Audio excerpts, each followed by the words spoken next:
cuando empecemos a grabar. Estamos empezando a grabar. Bienvenido el señor Luis Heraclio Medina y las personas que hoy nos escuchan. Hoy es 26 de diciembre del 2020. Son las 4 de la tarde en el Reino Unido, un poquito pasadas las 4, y son las 12 del mediodía en Venezuela aproximadamente. Este es un evento realizado por Empowerbenz, quien ha invitado a su webinar Las Navidades de Antaño de Venezuela, y tenemos como invitado a nuestro conferencista, el abogado e historiador Luis Heraclio Medina Canelón. Muchísimas gracias, señor Luis, por estar aquí con nosotros compartiendo la historia de Venezuela. Y bueno, nosotros somos Empowerbenz, somos una organización sin fines de lucro. Una organización sin fines de lucro, somos una organización creada en el Reino Unido para ayudar a los venezolanos y difundir y compartir nuestra cultura. Estas son nuestras social media para que nos puedan localizar. Tenemos aquí al señor Luis. Gracias, señor Luis, por estar aquí con nosotros. Gracias a ustedes por la invitación. Es un honor y muy contento de estar con ustedes compartiendo. Gracias. Tenemos un poquito de feedback. Sí, se escucha el ruido que tal vez de los participantes. Necesitamos que por favor los participantes coloquen en silencio sus dispositivos porque hacen feedback. A ver. Ok. No, señor Luis, no. Ya va, señor Luis. Ya va, señor Luis, porque lo puse en silencio a usted y no era la idea. Señor Luis, puede quitar su... Yo lo puse en silencio, pero no era la idea. Ya creo que me escuchan. Ahora sí, muy bien, gracias. Ok. Bueno, Luis Heraclio Medina Canelón es de Valencia, Venezuela, del 1960. Es abogado por más de 30 años, dedicado ahora por entero a la investigación y divulgación de la historia. Miembro correspondiente de la Academia de Historia del Estado Carabobo, ha publicado unos 100 artículos sobre investigación y divulgación histórica en diversos sitios de la web, articulista permanente, investigador de Venezuela Inmortal.com y articulista editor del Correo del Ara.com. Miembro del equipo editor de El Cojo Ilustrado, red dedicada a la divulgación de los contenidos de la revista venezolana más importante de todos los tiempos, El Cojo Ilustrado. Creador de crónicas y otras historias del blogspot.com, sitio destinado a divulgar hechos históricos desconocidos u ocultos y socio de relatos independientes de Venezuela del blogpost.com, destinado a difundir el bicentenario de la batalla de Carabobo. Luis Heraclio Medina Canelón es un nieto e hijo de Valencia, padre de 4 hijos y una hija. Viene de una familia de tradición carabobeña que data del siglo XIX y que le hereda un acervo cultural e histórico importante que marcan su vida y son su inspiración para seguir cultivando y dejando historia. Su familia le deja importantes recopilaciones fotográficas y documentos de hace 150 años de historia, así como objetos de valor histórico. El curioso y activo en todas las redes sociales en su constante búsqueda por redescubrir ese pasado histórico y redescubrir nuestras costumbres, tradiciones y el cómo éramos para contarlo. Lo han convertido en un historiador e investigador que hoy nos está dejando una importante herencia a la colectividad y que gracias a las redes sociales podemos descubrirlas y redescubrirlas, quiénes éramos. Además, de dejarlos plasmados en el infinito de este internet donde nada se borra ni nada se pierde.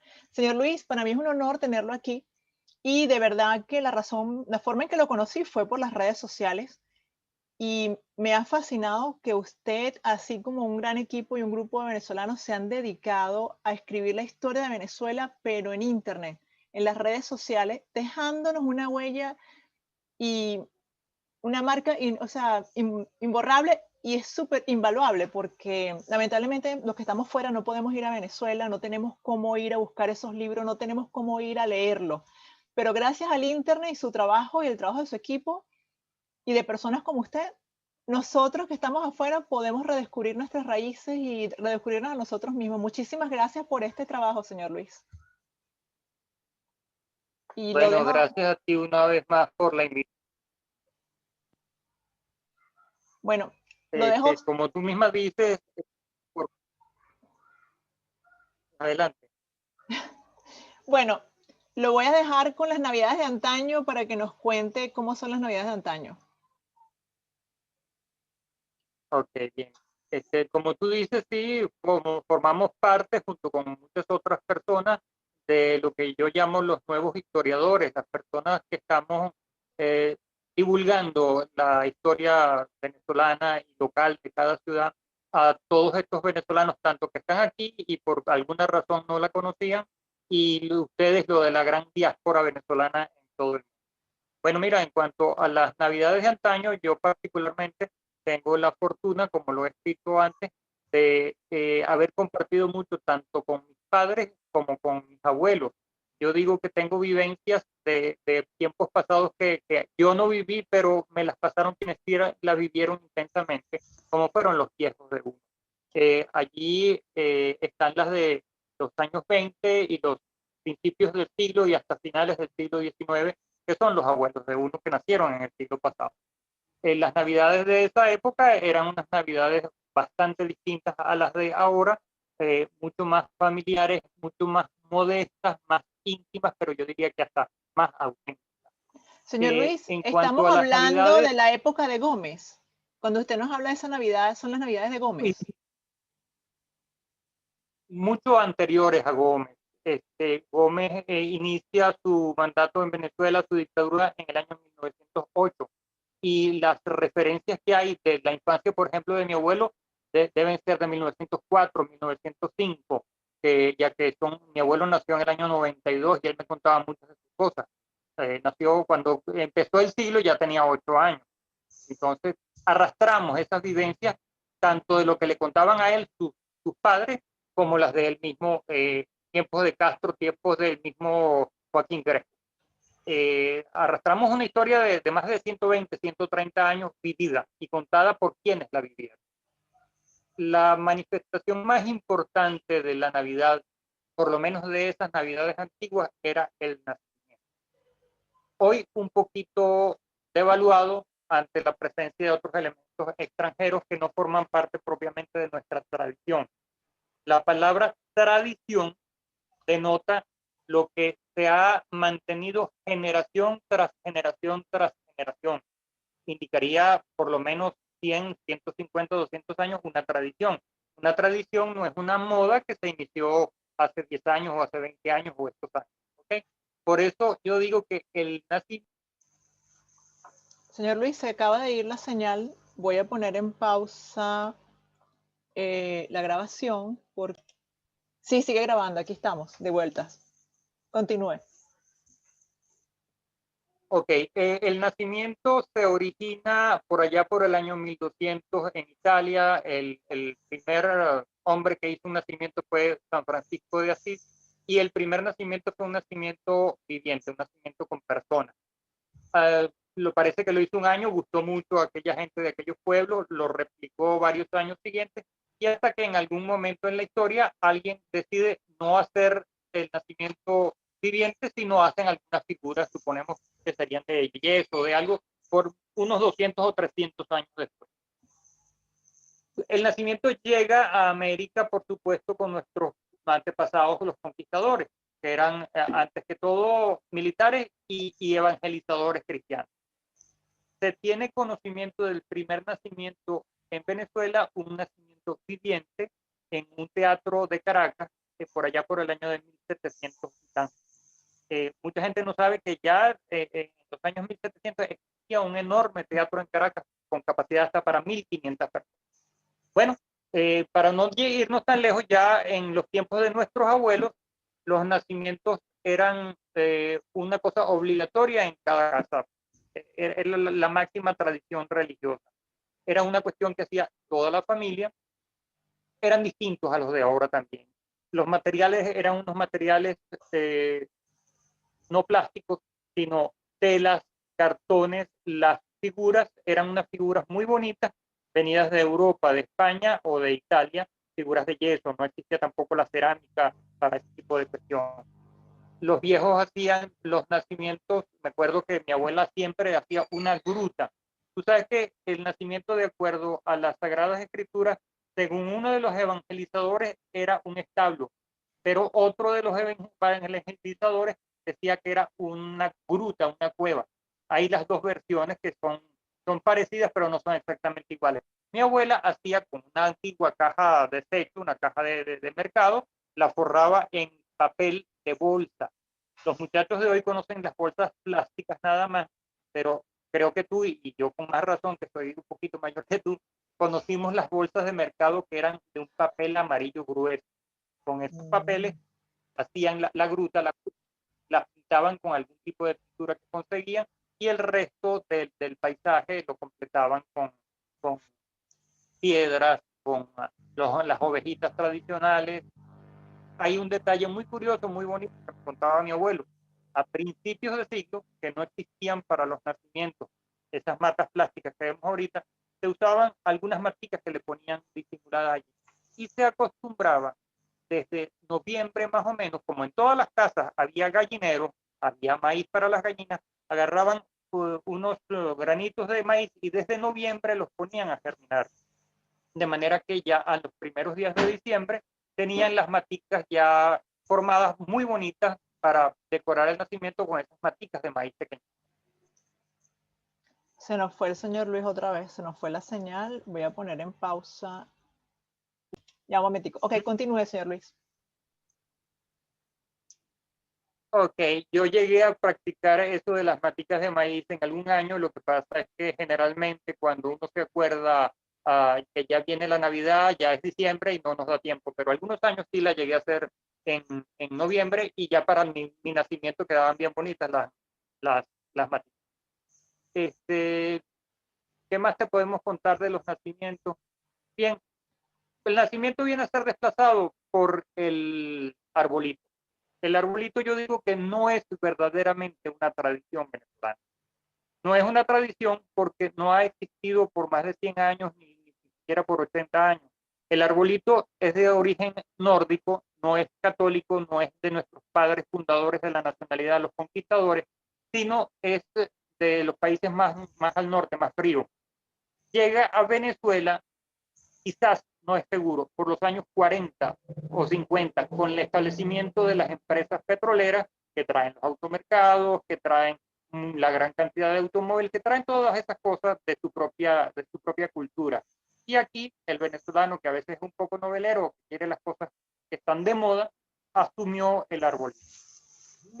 Hay una versión que dice que los primeros arbolitos los trajo Guzmán Blanco, pero no hay pruebas de eso. ¿Por qué? Porque Guzmán Blanco era muy europeo, muy afrancesado, que le gustaba mucho todo lo que era Europa, pero él la mayor parte del tiempo la vivió después en Francia y no, yo particularmente no estoy de acuerdo con esa tesis. Yo creo que vino con las empresas petroleras que traen todo lo suyo, todo, y se instalaban en sus campamentos muy a los norteamericanos y seguramente trajeron los primeros arbolitos y algunos venezolanos los copiaron en esa época, años 40. Luego vienen los regalos. En la fiesta de Navidad significa muchas cosas para las personas dependiendo de la idiosincrasia de cada uno, de cómo haya sido educado o criado o que haya vivido. A mí particularmente la Navidad me recuerda es regalos y juguetes sobre todo. Cuando venía la época de Navidad, nosotros poníamos los zapatos para que el niño Jesús nos trajera los regalos, pero eso tampoco fue siempre así. En los años de los años 20, años 30, años 40, nos contaban nuestros padres que quien traía los regalos no era el niño Jesús, sino eran los Reyes Magos. No eran el 24 de diciembre, sino el 6 de enero. Los Reyes Magos, perdón, el niño Jesús el 24 traía unas cosas muy curiosas. En aquella Venezuela, que era una Venezuela muy pobre, nosotros decimos que hoy somos pobres, es cierto, pero en los años 20, 30, 40, todavía Venezuela era un país pobre. Había toda clase de necesidad y muy pocos lujos. Me contaba mi mamá, me contaba mi papá, que el niño Jesús en esa época les traía unas cositas muy sencillas para el 25, para el 24. Un huevo de gallina un bolívar de plata y una fruta. Parece que era lo más corriente que traían. Y he coincidido con varias personas que recuerdan de sus viejos o viejitos que llegaron a contar esto mismo. Alguna otra cosa, una variedad, si no era una fruta, eran unas galletas, pero el regalo del niño Jesús era muy, muy modesto, era eso. Después, para el 6 de enero, los muchachos ponían sus zapatos, los pulían, los ponían bien bonitos y ponían los zapatos en el nacimiento. Había una amenaza, que me contaba mi papá y también otras personas, algunos tíos, que los padres le decían a los niños que si no se habían portado bien en el año, el niño de Jesús no les iba a traer regalos, sino que iba a venir una caja muy bonita, pero cuando la destapaban iban a encontrar era un pedazo de carbón o otra cosa más fea todavía.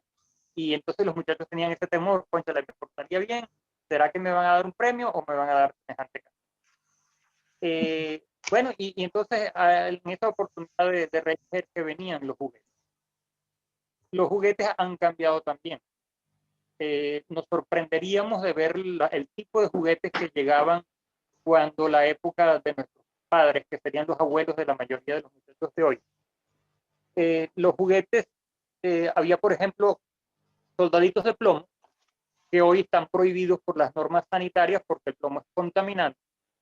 Había, imagínate, a mi papá le llegaron a traer los reyes una vez un barquito, era un barco que navegaba en el agua, tú lo ponías en una perolita, en una lagunita y navegaba, pero funcionaba a base de gasolina, tenía un pequeño motor con un rotorcito y hacía moverse una propela allí, pero imagínate el peligro que significa hoy darle a un niño un juguete movido con gasolina.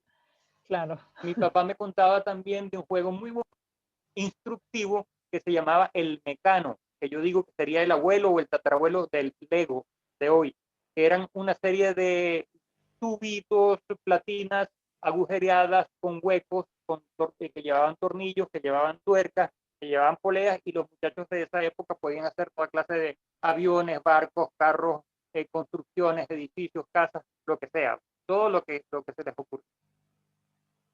Teníamos también los caballitos de palo para los más pequeños, caballitos de trapo para los más grandes, que hacían sus guerras. Los niños de antes, y todavía hasta mi generación, no manejábamos esa versión de que los juguetes bélicos nos iban a hacer delincuentes y asesinos y criminales. Todo lo contrario, yo creo que se estimuló en nosotros más bien la idea de separar el bien del mal. Nosotros jugábamos siempre a guerras, que éramos el país bueno, el país opresor, o a policías y ladrones, y siempre nosotros queríamos ser los policías, o a vaqueros y bandidos, y todas las delicias nuestras, toda clase de pistolas, rifles y ametralladoras, y te digo que todos hoy somos profesionales, padres de familia y hombres honestos y cumplidores de nuestros deberes. Por haber jugado con esas armas de juguete, nunca se instó en nosotros unas malas intenciones o unas ideas perversas. Había, los favoritos nuestros eran las pistolitas de fulminante, unas pistolas de metal que traían un rollito como una serpentina de un detonante, y con esto disparaba y echaba un fueguito y un humo, y era muy divertido porque era lo más parecido que podíamos tener a un arma de verdad. Las niñas, por supuesto, siempre, yo no tuve hermanas, no, hermanas hembras, y casi todos mis primos eran varones, por eso mis recuerdos de juguetes son juguetes de varones. Pero sí recuerdo, no existía la Barbie todavía, no, por lo menos no recuerdo que ninguna de las pocas primas con hembras o conocidas tuvieran Barbie, pero sí había otras muñecas que era el juguete típico de ellas. Cuando las más viejitas, las madres y las abuelas, las muñecas, había muchas muñecas de trapo, pero también había las más finas, eran unas muñecas de porcelana, exquisitas, unas cosas finísimas, con unas ropas súper lujosas, y había juegos de tazas o vajillas de porcelana auténtica también, que eran algo muy fino y que hoy es objeto de coleccionistas. De los juguetes, también te recuerdo el famoso fuerte Apache. Nuestra generación se formó viendo películas de vaqueros, de guerras y de policías, que era lo que se veía en esa época por la televisión para los muchachos. Y había el famoso fuerte Apache, lo llegué a tener yo, que era un castillo de madera, vamos a decirlo así, con un montón de soldaditos e indios, donde replicábamos las películas que veíamos en la televisión. De nuestra época más temprana vino el primer muñeco de acción. Digo que sería el abuelo o el papá del Max Steel que utilizaron mis hijos, que era el G-Joe. Ese era un muñeco que traía distintas ropas, de distintos uniformes militares, toda clase de armas, helicópteros, jeeps, caballos, de todo, y era también el juguete favorito de los muchachos. Señor Luis, una pregunta. Ya más grandecito. La pregunta es, usted dijo que la gente, los niños o todos los miembros de la familia colocaban zapaticos al frente del nacimiento para recibir regalos. Ahí se le metía algo en ese zapatico. ¿Y a qué hora se hacía eso? ¿Y cuándo el niño encontraba el regalo? En la costumbre nuestra era que los niños ponían sus zapatos bien pulidos. No recuerdo que los adultos los pusieran. Los niños los poníamos el 24 de noche y nos acostábamos a dormir para ir al día siguiente a encontrar en los zapatos de cada quien los regalos. Porque hay una Me coincidencia. hace recordar una anécdota. Ah, ok. Hay una coincidencia con los anglosajones, que los anglosajones colocan las medias las cuelgan en la chimenea y al día siguiente ellos reciben regalos. Es una coincidencia que nosotros poníamos zapatos y ellos ponían medias. O sea, eso viene de alguna parte. Sí, sí, habrá que investigar cuál es el origen de eso. Me hace recordar una anécdota muy bonita de mi mamá, siendo muy niña, puso sus zapaticos para esperar los regalos, pero a medianoche parece que se despertó. Tú sabes que todos los niños parece que están pendientes. A medianoche mi mamá se despierta y va hasta la sala donde están sus zapatos. Ella juraba, y siempre hasta sus últimos días dijo, que ella cree haber visto a 3 figuras de capa o de vestidos largos arrodillados orando en el nacimiento. Ella dice que toda su vida de niña pensó que eran los Reyes Magos. No sabemos si fue un sueño que tuvo y que pareció tan real que al día siguiente creía que era real, o que quizás sus tías, que eran las que traían los regalos, estaban en ese momento poniendo los regalos allí, ella los vio de espalda e imaginó que eran los Reyes Magos. Pero eso fue una experiencia, una vivencia de ella muy bonita, la contó toda. Bien. Ya para los años 60 o 70, nosotros nos desarrollamos en la época de las investigaciones del espacio, de los viajes espaciales, y aparecen los primeros juguetes de astronautas. Fue una época inolvidable para nosotros porque a la vez que veíamos el alunizaje en el año 69 y los primeros satélites, teníamos nuestros juguetes de astronautas y hasta algunos marcianos y seres extraterrestres que tuvimos. Está bien. Había un juego muy bonito también que se llamaba el terror marciano.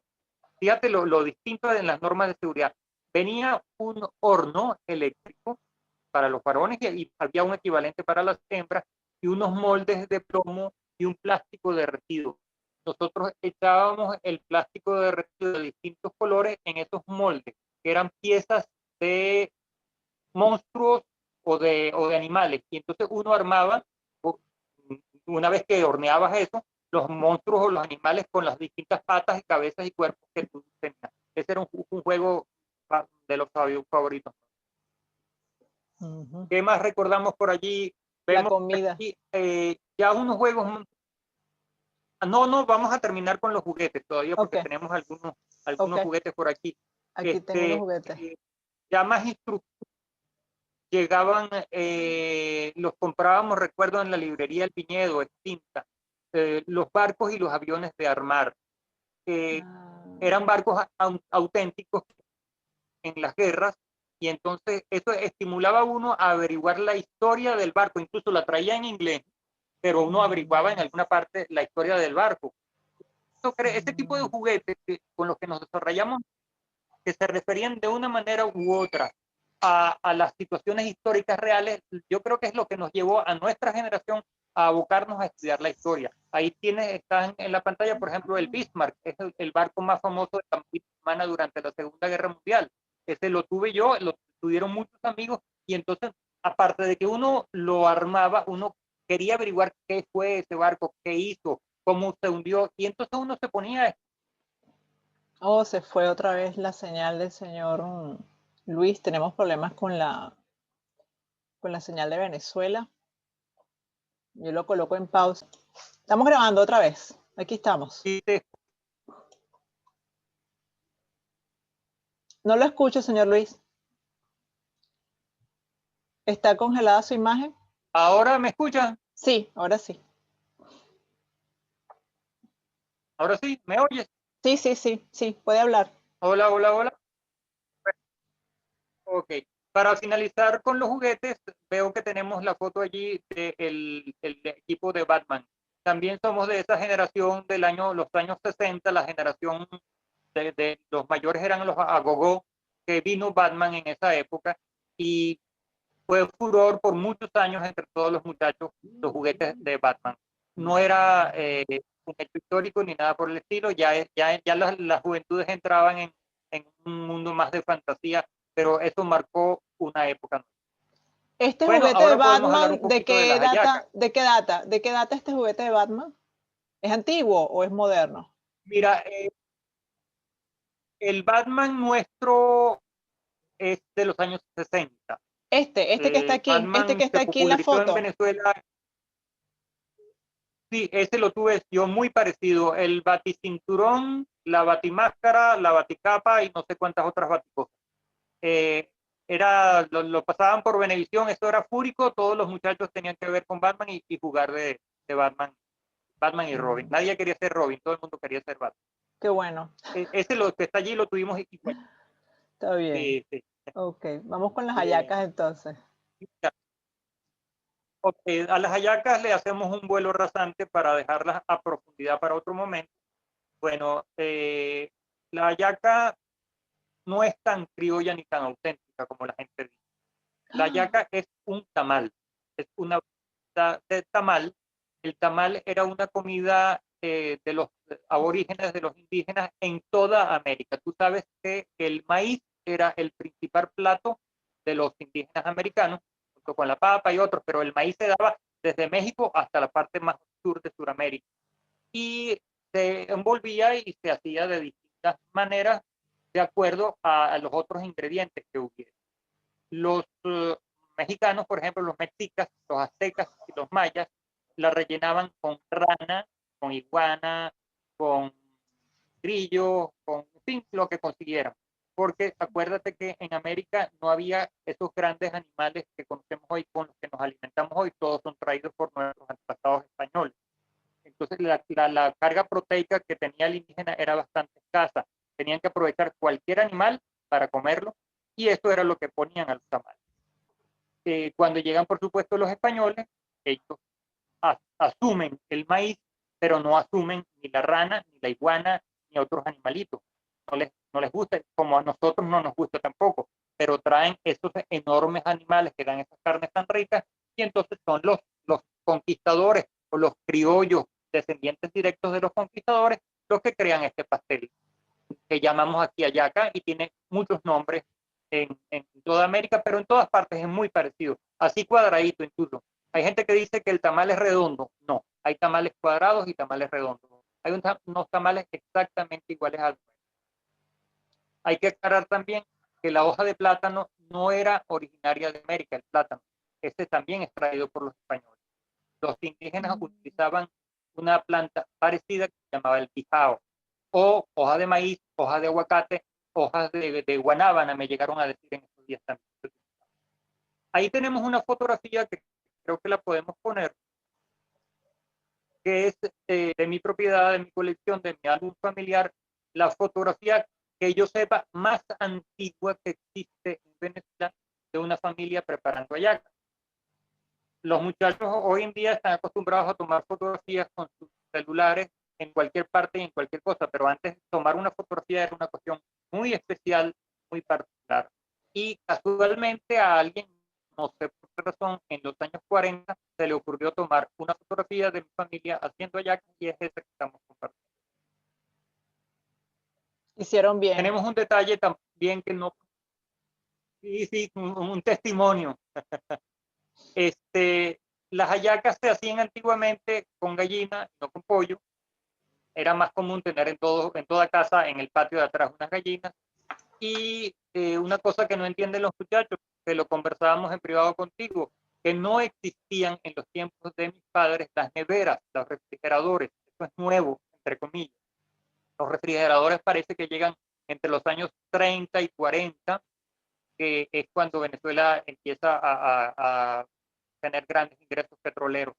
Entonces, la gente a la hallaca la hervía todos los días, me contaba mi papá. Todos los días se metía la hallaca un buen tiempo, y con eso se pasteurizaba un poco, junto con las propiedades que aparentemente tiene la hoja del plátano, que son también conservantes. La hallaca duraba.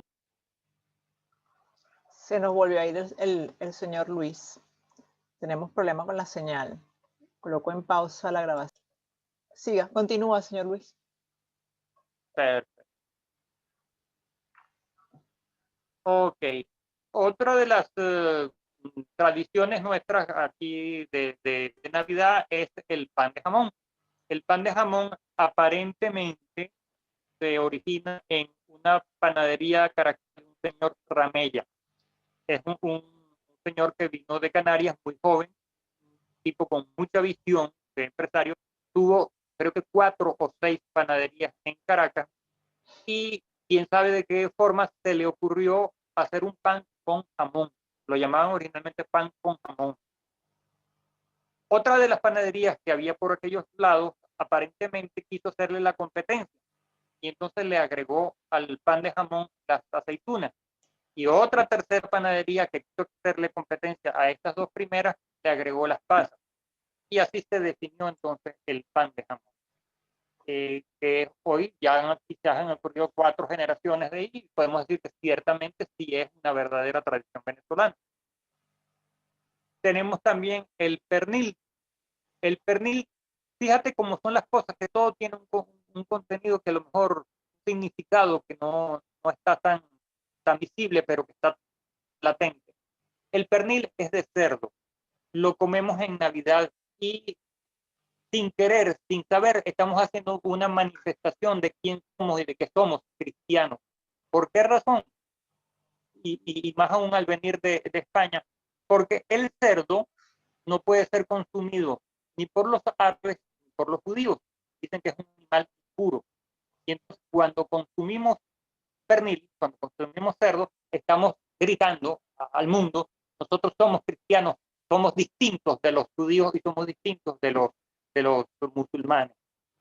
Con más razón cuando hubo unas terribles guerras en España para expulsar de la península ibérica tanto a judíos como a musulmanes.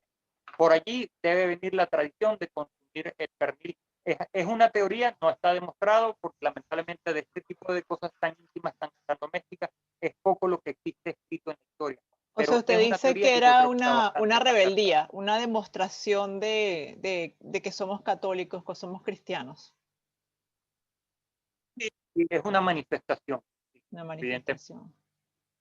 Tenemos la lechosa autóctona de América, pero el dulce de lechosa es una muestra de la fusión. Al hacerlo en almíbar, bien sea con papelón o con azúcar, le estamos agregando un elemento que viene traído también por los españoles. Aquí no existía el azúcar, no existía mucho menos el papelón. Esto los traen los españoles más o menos en la misma época que trajeron el plátano. Los ¿Y de dónde españoles viene encontraron la aquí caña de azúcar? territorio del oriente. Esto viene del extremo oriente. Ah, Ni siquiera de la India, de Madagascar, de no sé qué, Filipinas, por esos lados, los lados del Pacífico. Sí. Y le agregas, fíjate, clavo de olor, que tampoco es de aquí, también es de Oriente. Entonces se hace con esa fusión, se hace ese rico manjar navideño también. Hay otro postre navideño que es relativamente nuevo, que es la torta negra.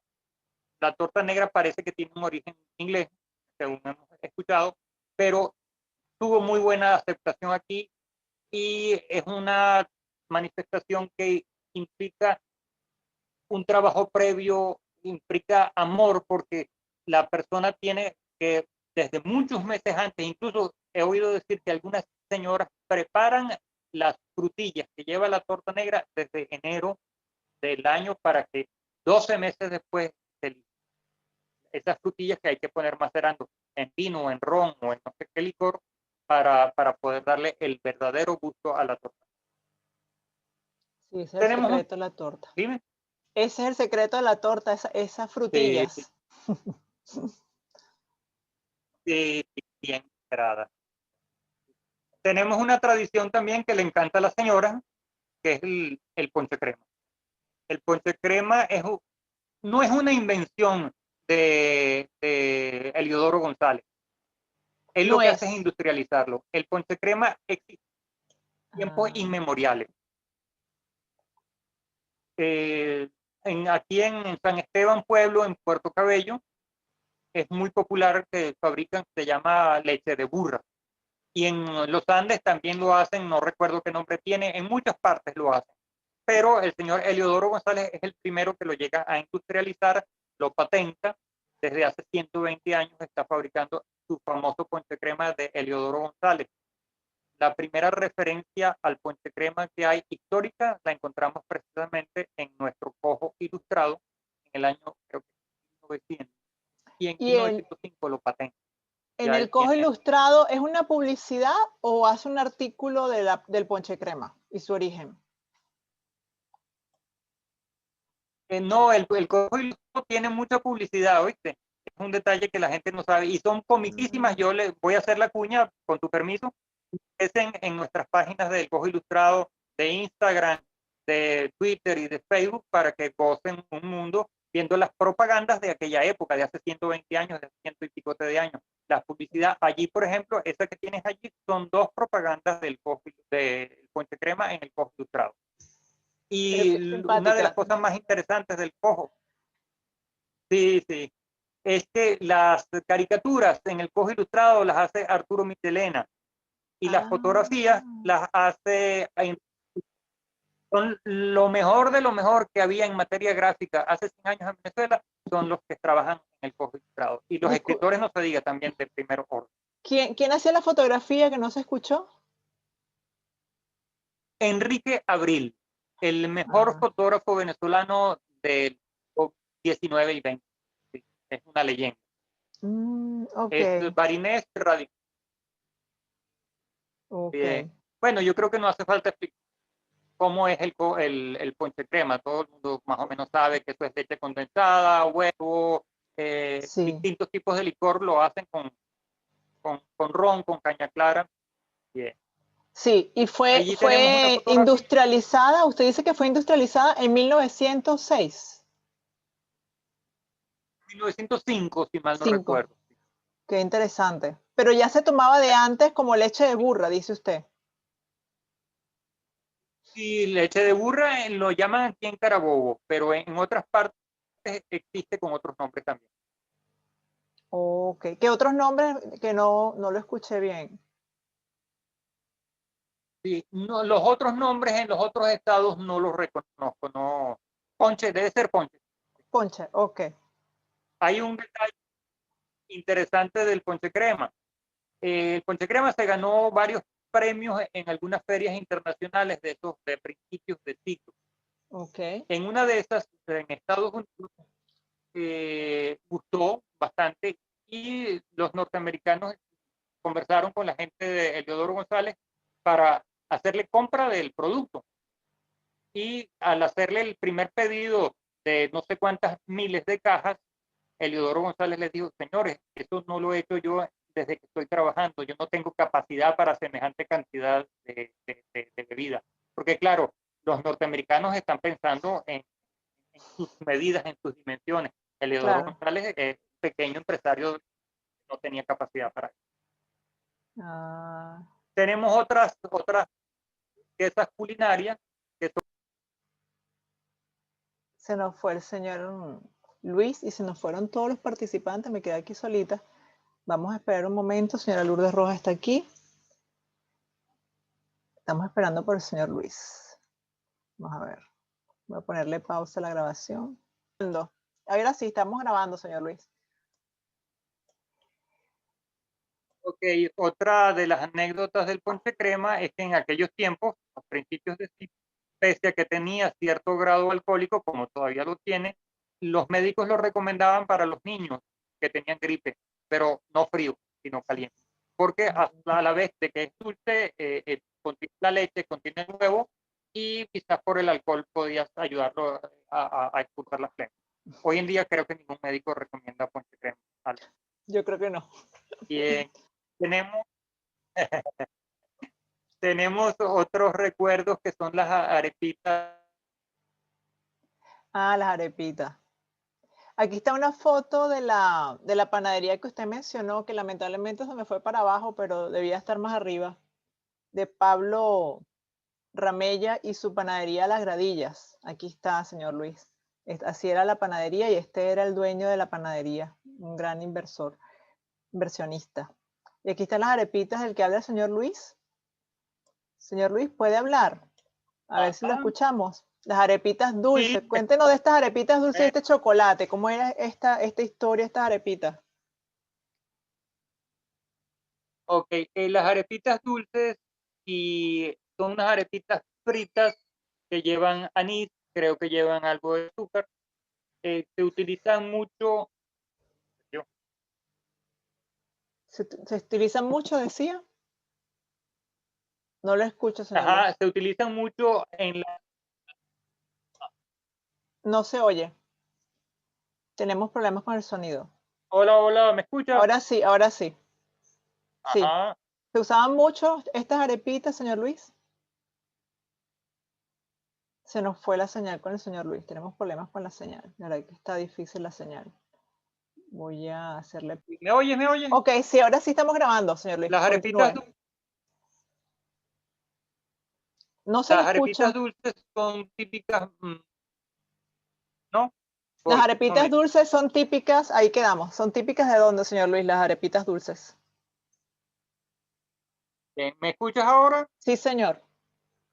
¿No me escuchas? Sí, sí, sí, lo escucho, lo Ok. escucho. Las arepitas dulces son, las arepitas dulces son propias de las misas de aguinaldo. Ok. Generalmente las lleva a la gente o hay alguien vendiendo y se acompañan con chocolate caliente.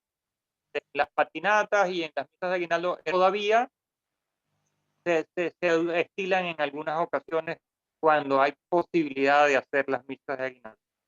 Por aquí, por mi casa, sé que se han hecho y se han compartido.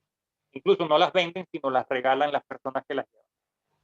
Hay Ay, qué una bien. anécdota también de las patinatas y de aguinaldo, que hasta hace relativamente pocos años se acostumbraba el panadero repartía pan y leche, lo dejaba en las puertas de las casas en las madrugadas y los sinvergüenzones patinadores pasaban por las casas y se robaban el pan y se robaban la leche y con eso desayunaban. Esa era una anécdota que escuché mucho. Esa Yo es no la hice nunca. travesura. Usted no hacía esas cosas, ¿verdad? Sí, Usted se portaba bien. no, no. Usted cuando Yo llegaba soy a su poco casa, madrugador y si usted le pegaba a su papá, le pegaba ¿con qué le pegaban? nunca nos pegaban, muy poco, y con la mano. No, no recuerdo que me hayan pegado con chancleta, ni con correa, ni con nada de eso. Muy poco, y Ah, solamente cuando yo le pegaba a mi hermano era que me pegaban a mí. No me ah, castigaban. Sí. ok. Le doy al otro, me daban a mí.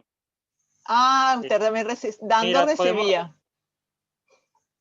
Sí, exactamente, sí. Yo creo que incluso le doy más a mis hijos de lo que mis padres me dieron a mí, para que tú veas. Que yo soy de la guardia vieja. Sobre todo a los mayores. Está bien, Sí. está bien, está bien. Aquí, Tenemos, creo que para casi las parrandas navideñas. A lo mejor a una gente no le va a gustar lo que voy a decir yo, pero la gaita no es una tradición íntegramente venezolana. La gaita podrá ser zuliana, pero por lo menos en las regiones centrales, lo que me consta, aquí en Carabobo, la gaita es una importación relativamente nueva.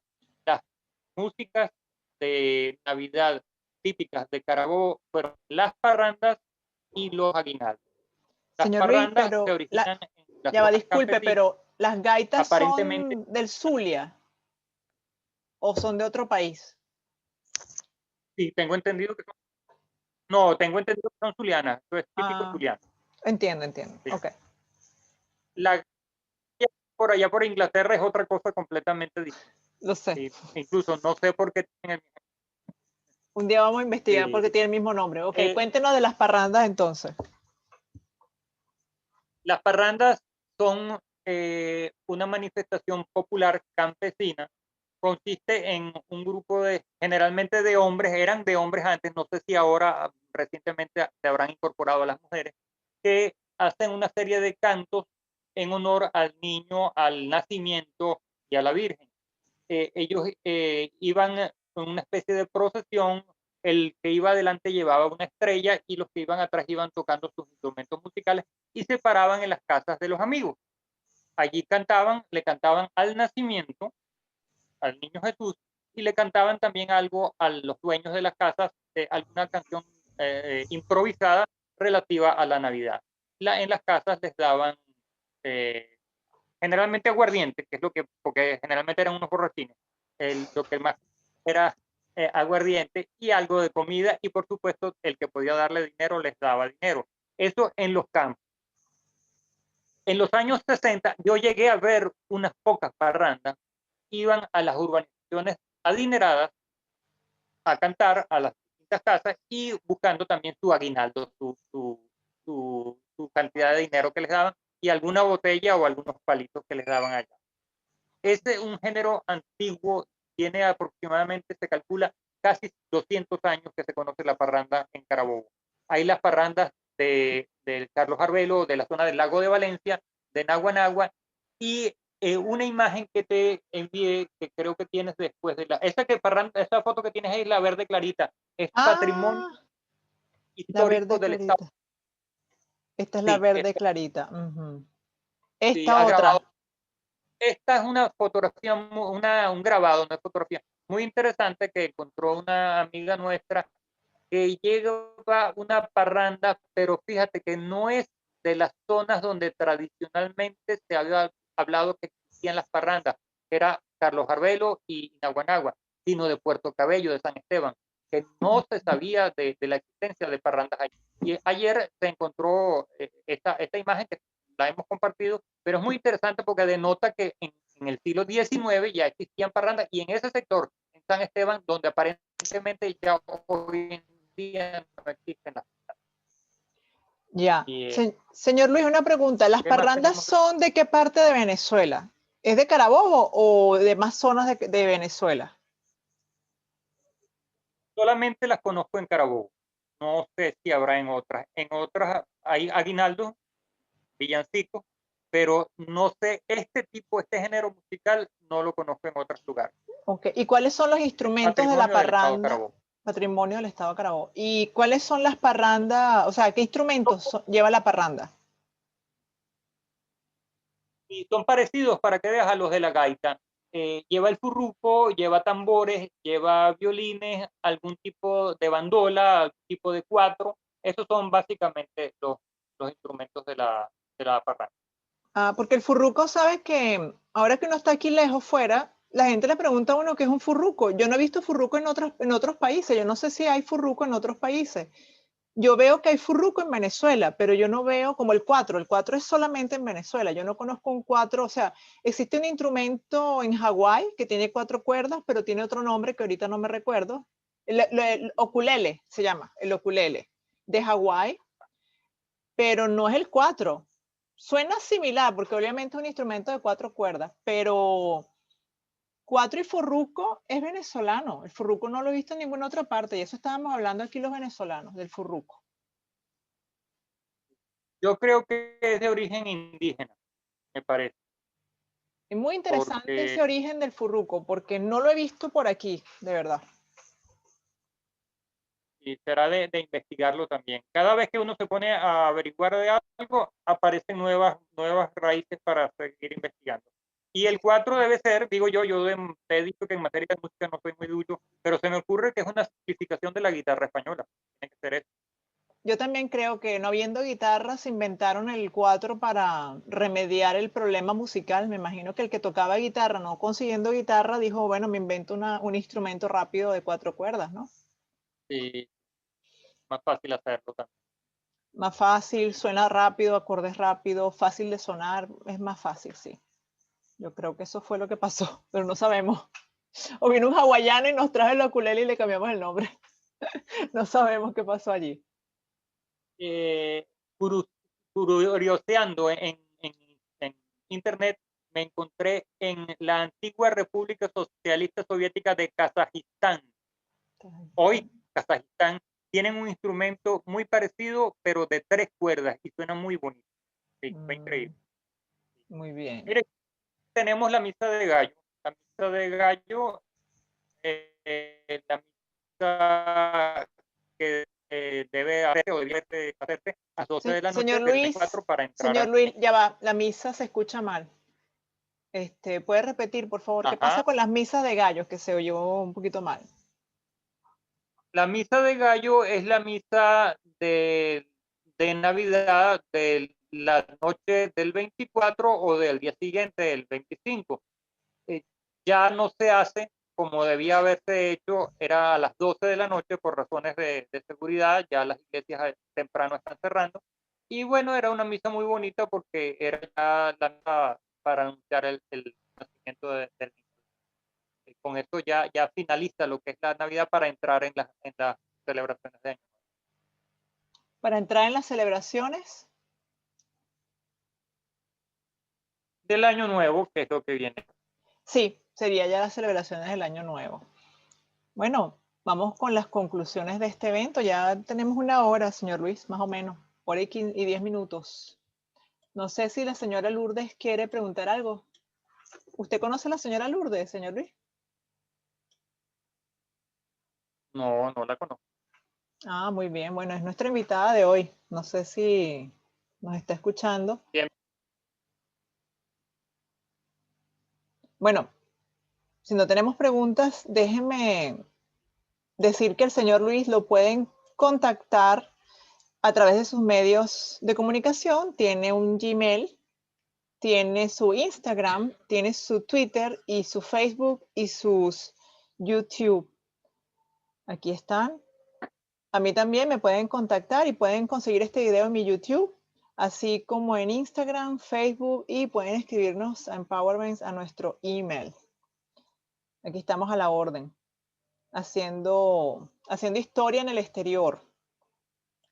A ver, aquí estamos. A ver, señor Luis, no sé si nos podemos ver las caras. Ajá. Ahora sí puede ir a video, señor Luis.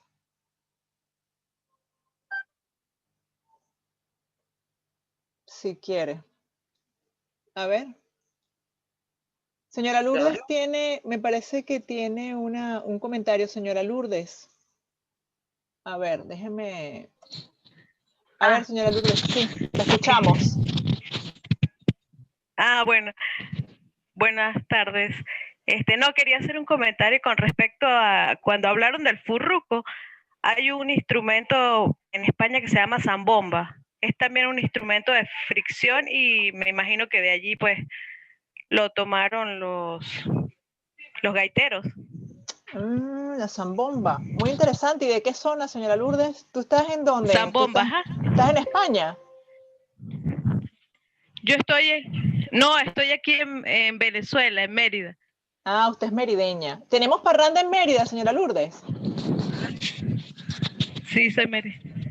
¿Perdón? ¿Usted tiene parranda? ¿Tenemos parranda en Mérida? ¿Existe la parranda en Mérida? Porque estábamos discutiendo esa información.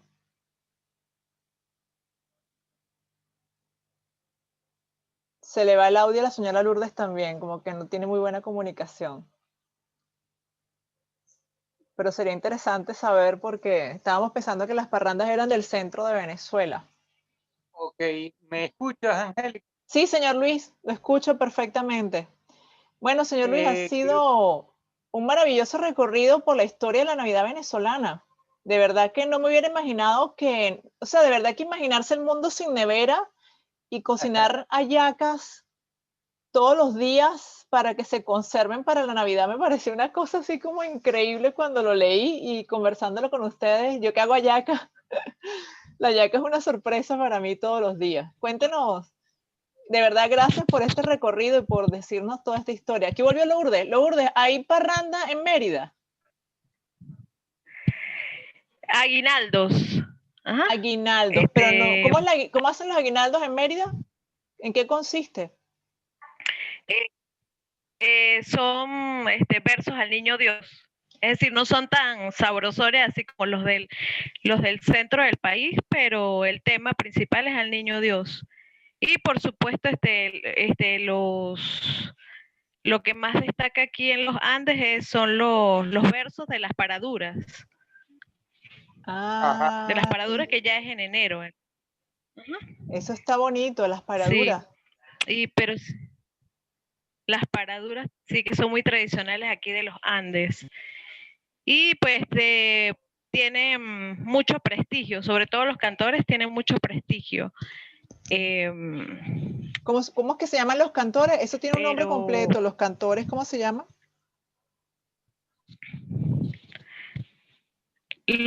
Bueno, en la zona donde yo vivo se le llaman los cantores, son los cantores de la paradura. Y son estructuras jerárquicas. Son estructuras jerárquicas. Ajá. Hay un libro de la profesora Jacqueline Clarac, que se llama Dioses en el Exilio, que habla sobre ese tema, de esas estructuras jerárquicas. ¿Cómo es que se llama el libro? Yo le iba a preguntar Dioses en el Exilio. Muy bien. Pregunte, pues. De la profesora Jacqueline Clarac. Muy bien. Pregúntele al señor Luis. Bueno, no, quién sabe si él conoce, pero aquí en algunas partes se estila hacerle a los pesebres un arco. Un arco con algunos frutos. ¿De dónde viene esa tradición? ¿Será indígena? Me imagino, bueno, yo lo conecto más con la parte indígena, ¿no? Pero no sé, o sea, no he investigado mucho sobre eso. Esa costumbre no la conocía yo, fíjate, estoy aprendiendo. Eso es merideño, yo creo. No conocía eso, vamos a investigar sobre ese. Es andino. Sí, ella se acaba de ir. Por lo menos aquí. Se acaba de ir la señal de ella, se ve que también tiene dificultad con la señal. Aquí no se estila, en Carabobo no se estila. ¿Quién es la mía? Usted está aquí, señor Luis, no se preocupe, usted está por aquí. Mira, la imagen mía creo que la tienes tú bloqueada, me parece. Ah, déjeme desbloquearlo. Me escuchas, pero no me... Bueno, la verdad es que ya puede abrir su video, señor Luis. Okay. Ya lo mandé a desbloquear, señor Luis. ¿Puede, señor Luis? Pero se fue el señor Luis. Lourdes, una pregunta. Que te escucho. Es que se me va la conexión. Yo veo, mi amor, que se te va la conexión, lamentablemente. Una pregunta, ¿ustedes hacen la novena de la Virgen María cuando tú sabes que ella está embarazada y va a dar a luz? Entonces, los 9 días antes del nacimiento del niño Jesús, ¿ustedes hacen las velas? ¿O hacen algún evento que en México se llama la posada? Las posadas se llaman en México. Sí, aquí se hacen las posadas, que es con las misas de aguinaldos. Luego que uno sale de las misas de aguinaldos, se hace un recorrido por la comunidad y se toca en alguna casa. Cuando se toca en varias casas, entonces en alguna que ya está previamente concertado, dan la bienvenida a los que van en el recorrido. Se te fue la voz, Lourdes, no se te oye. No sé si te vas a ir, si se va a ir la señal. Bueno, tenemos un poquito de problemas con la señal, realmente nos cuesta muchísimo comunicarnos, así que voy a dar la culminación de la grabación de este evento. Seguiremos grabando Seguiremos hablando, Ajá. pero voy a darle stop a la grabación del evento. Gracias por estar aquí con nosotros. Gracias por estar aquí el señor Luis con nosotros. Voy a dar cierre al video de grabación y podemos continuar hablando nosotros tres, pero voy a dar cierre a la grabación, ¿ok? Ok. Entonces, muchísimas gracias Vale. al señor Luis Ok. y a Lourdes por estar aquí. Voy a dar cierre a este video, pero ustedes se pueden quedar con nosotros. Ok, gracias.